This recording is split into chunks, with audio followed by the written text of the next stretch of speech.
How to file QSBS, Section 1202 of IRS, the ability to lock in a 0% capital gains tax, TurboTax How to Guide. Section 1202 of the Internal Revenue Code allows business sellers to avoid paying federal taxes. Go to your stock cell in TurboTax or enter a new 1099-B. Click on Edit. Click on pencil icon.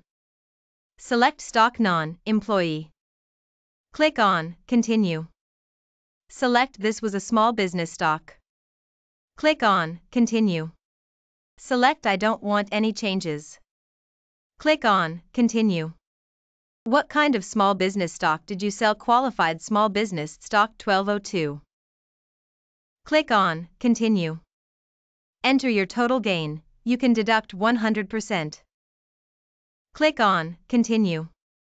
Woohoo! We got 100% tax-free capital gains. Thank you QSBS Section 1202.